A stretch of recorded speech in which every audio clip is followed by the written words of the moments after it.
어제 국회 정무위원회가 열렸는데요. 거기에서도 이 권익위 문제가 아주 뜨겁게 제기가 됐습니다. 그 장면을 먼저 좀 보시죠.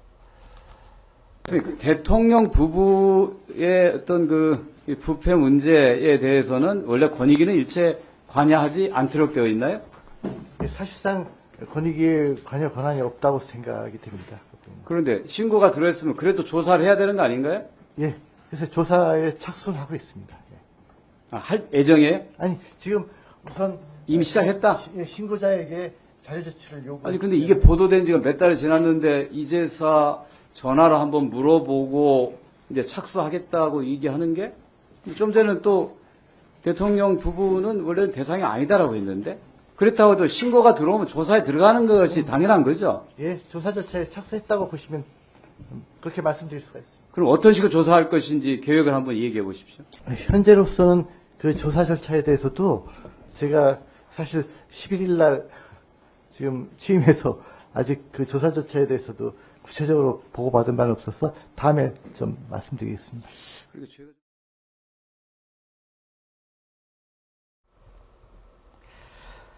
예. 한 장면 더 있죠. 계속해서 한번 볼까요?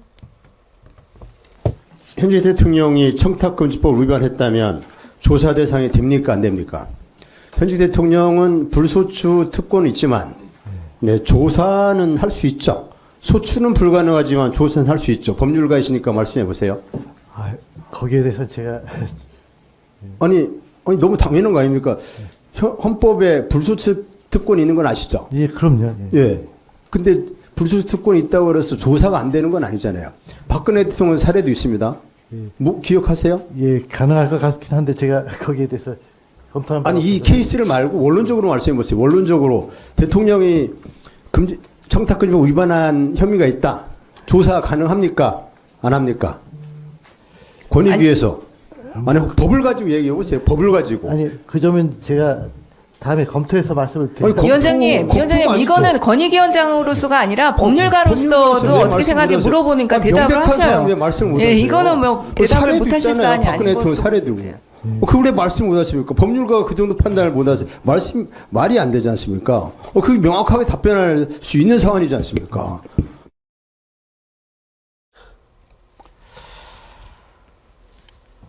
하는 얘기가 검토한 바가 없다. 검토하겠다. 아니, 일이 언제 터졌는데 아직도 검토한 바가 없다는 얘기입니까? 김일정 의원. 그러니까요. 그 이재명 대표 뭐 헬기 이송이 특권이다 어쩌다 하는 것들은 그냥 정광석화처럼 막 조사 나서겠다고 브리핑까지 했어요.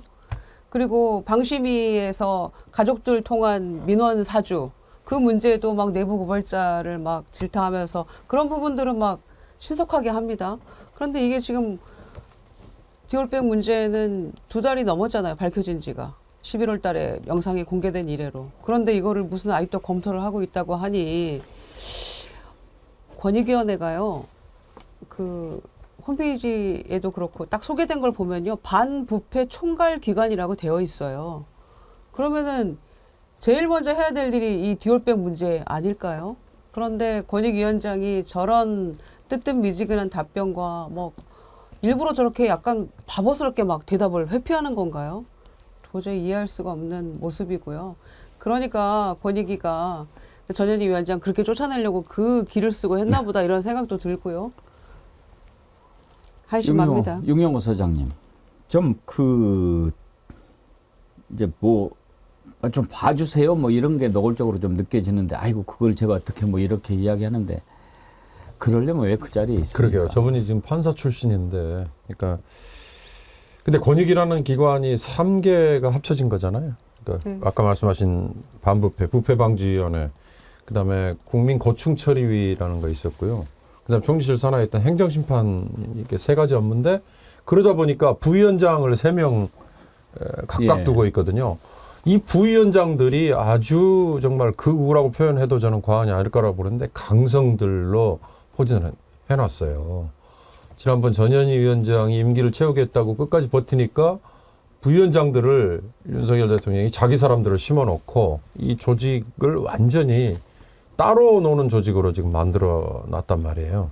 거기에 자기 친구인 지금 유철한 권익위원장을 갖다 앉혔는데 이제 어저께 답변을 보면 저분은 그야말로 더듬수 예. 작전이네요. 더듬수 작전이니까 과연 이 조직이 부위원장들 위주로 아마 운영되는, 그럼 부위원장들은 대통령실에 또 직할 뭐 이런 냄새가 좀 나요. 그걸 뭐 물론 물증과 근거를 가지고 얘기를 해야 되지만 그렇지 않고는 이렇게 편향적인 모습에서 벗어나기 어려운 거죠.